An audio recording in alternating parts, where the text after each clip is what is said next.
नमस्कार, SPN9 news आप देख रहे हैं। राज्यसभा चुनाव के बाद भारतीय जनता पार्टी अब लोकसभा चुनावों की तैयारियों में जुट गई है। पार्टी अब एनडीए के सहयोगी दलों के साथ सीट शेयरिंग के साथ ही उम्मीदवार चयन की कवायद में भी जुटी हुई है। दिल्ली में बीजेपी कार्यालय से लेकर प्रधानमंत्री निवास तक 6 घंटे से ज्यादा समय तक मैराथन बैठकों का दौर चला। बीजेपी के शीर्ष नेताओं की बैठक में यूपी में सीट शेयरिंग के फॉर्मूले पर भी चर्चा हुई और खबर है कि पार्टी सूबे की 6 सीटें सहयोगी दलों के लिए छोड़ने को तैयार है। बीजेपी जयंत चौधरी के नेतृत्व वाली एनडीए और अनुप्रिया पटेल के नेतृत्व वाली अपना दल सोनीलाल को 2-2, ओम प्रकाश राजभर के नेतृत्व वाली सुहेल देव भारतीय समाज पार्टी को और डॉक्टर संजय निषाद के नेतृत्व वाली निषाद पार्टी को 1-1 सीटें दे सकती है। बीजेपी यूपी की 74 सीटों पर चुनाव लड़ने की तैयारी में है। पार्टी आरएलडी को बिजनौर और बागपत, अपना दल को मिर्जापुर और रॉबर्ट्सगंज सीटें दे सकती हैं। आरएलडी प्रमुख जयंत चौधरी के बागपत सीट से चुनाव लड़ने की चर्चा है, तो वहीं अपना दल ने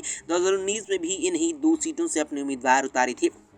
बीजेपी ओपी राजभर की पार्टी के लिए खोसी और निषाद पार्टी के लिए संत कबीर नगर की सीट छोड़ सकती है। बीजेपी एनडीए के 4 सहयोगी दलों को यूपी की आधा दर्जन सीटों पर एडजस्ट करने की तैयारी में है। इसे लेकर अब ये सवाल उठ रहे हैं कि बीजेपी 4 पार्टियों को 6 सीटों पर कैसे संतुष्ट करेगी और सीट शेयरिंग के इस फॉर्मूले का आधार क्या है। 4 पार्टियां 6 सीटों पर कैसे एडजस्ट होंगी, इसे लेकर चर्चा इसीलिए हो रही है क्योंकि अनुप्रिया पटेल की पार्टी अपना दल को 2 चुनाव से 2 लोकसभा सीटों पर चुनाव लड़ती आई है, तो वहीं ओम प्रकाश राजभर की पार्टी भी 2 से 3 सीटें मांगती रही है।